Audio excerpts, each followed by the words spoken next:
오늘의 말씀은 누가복음 10장 38절에서 42절입니다.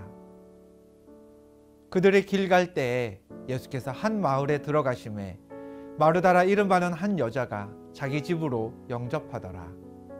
그에게 마리아라 하는 동생이 있어 주의 발치에 앉아 그의 말씀을 듣더니 마르다는 준비하는 일이 많아 마음이 분주한지라. 예수께 나아가 이르되 주여, 내 동생이 나 혼자 일하게 두는 것을 생각하지 아니하시나이까. 그를 명하사 나를 도와주라 하소서. 주께서 대답하여 이르시되 마르다야, 마르다야, 내가 많은 일로 염려하고 근심하나 몇 가지만 하든지 혹은 한 가지만이라도 족하니라. 마리아는 이 좋은 편을 택하였으니 빼앗기지 아니하리라 하시니라. 예수님이 제자들과 길을 가시던 중 한 마을에 들어가셨습니다.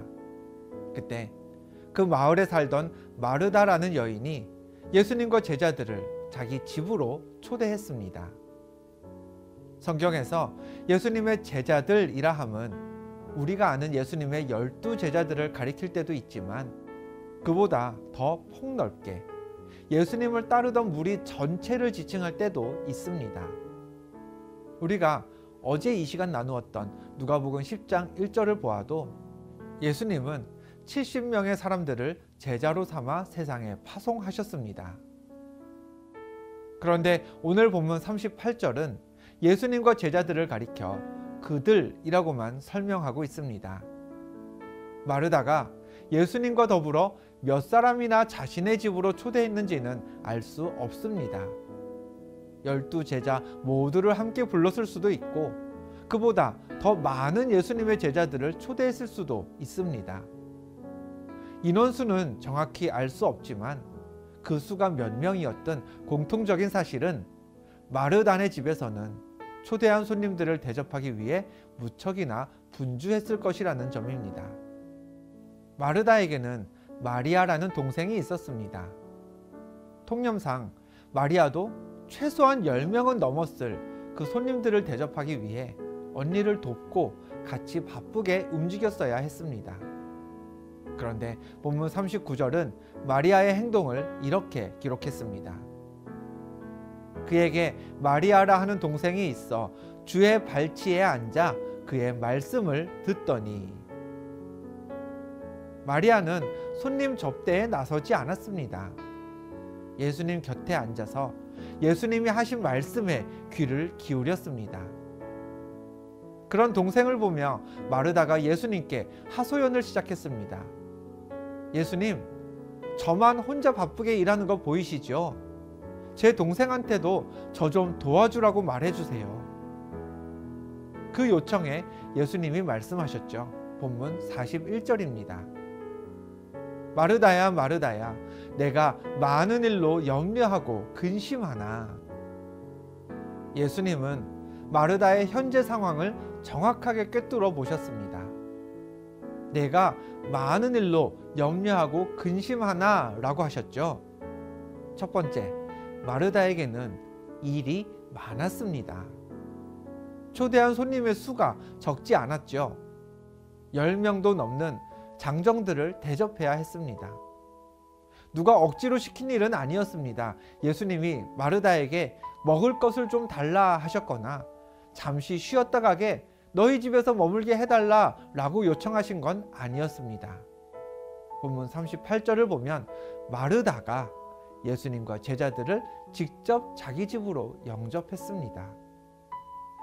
그 손님들을 잘 대접하려다 보니 마르다는 일이 많을 수밖에 없었습니다.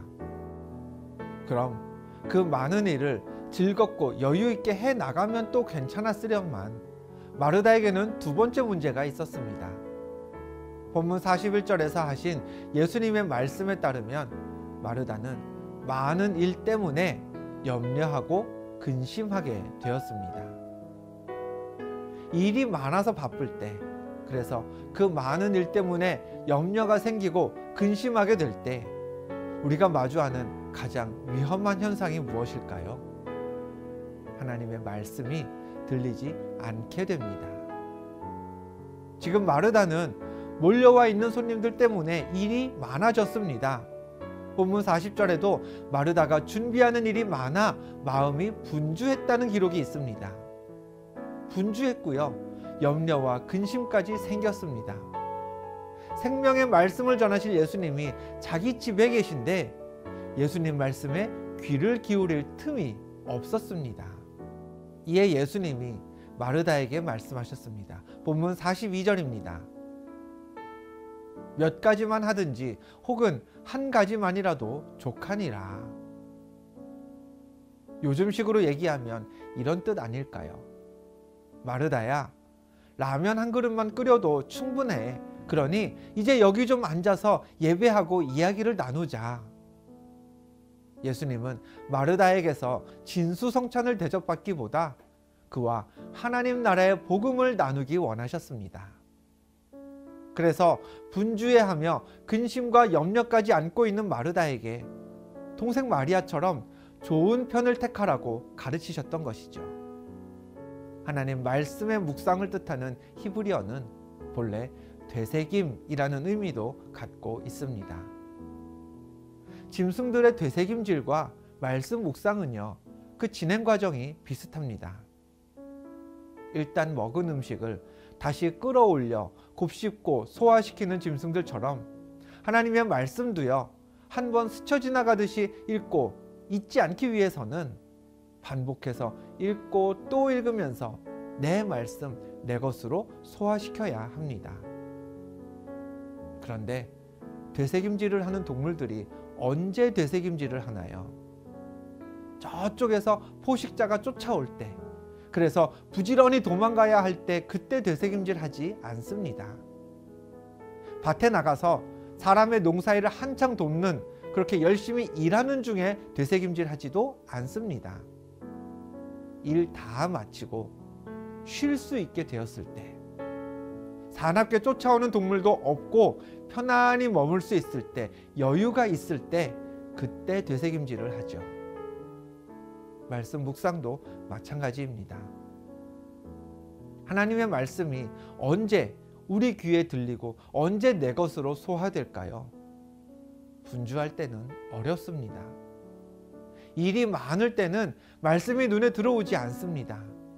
마리아처럼 분주하게 하는 일은 잠시 제쳐둘 때, 포기하는 게 아닙니다.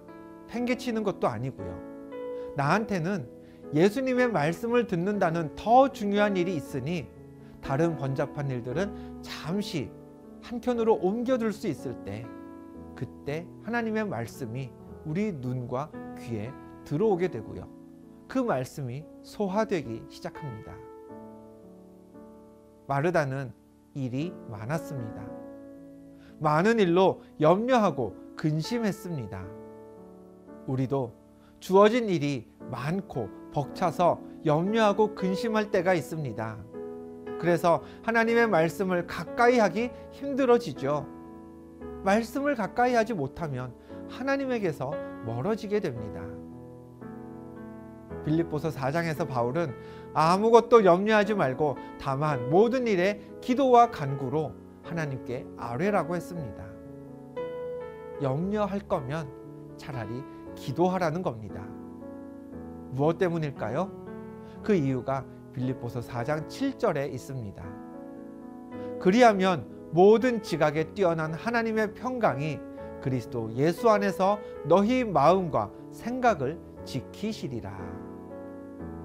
하나님께서 분주한 우리 마음을, 염려하고 근심하게 되는 우리 생각을 지켜주시기 때문에 우리는 염려가 있을 때 더욱더 하나님을 찾고 하나님 말씀에 귀를 기울여야 합니다. 오늘은 이렇게 기도하겠습니다. 주어진 일이 많아 힘들고 어렵습니다. 그러나 염려하고 근심하기보다 우리 생각을 지키시는 하나님 말씀에 마음을 두게 하옵소서. 마르다처럼 많은 일을 하려다가 도리어 염려와 근심만 얻고 내 곁에 계신 예수님의 유익을 놓치지 마시고요. 하나님의 말씀에 눈과 귀를 한 번 더 여시길 바랍니다. 그 말씀으로 그리스도 예수 안에서 마음과 생각을 지켜내시는 하늘 백성 되시기를 축원합니다. 기도하겠습니다. 하나님, 오늘도 우리들 세상에서 분주하게 살아갑니다. 해야 할 일들, 주어진 일들이 많습니다. 그로 인해 염려도 되고 근심도 생깁니다. 주어진 일들 속에서 하나님 말씀의 귀를 기울이게 하옵소서. 바쁜 세상 살며 내 곁에 계신 예수님 음성을 놓치지 않게 하옵소서. 예수 그리스도의 이름으로 기도하옵나이다. 아멘.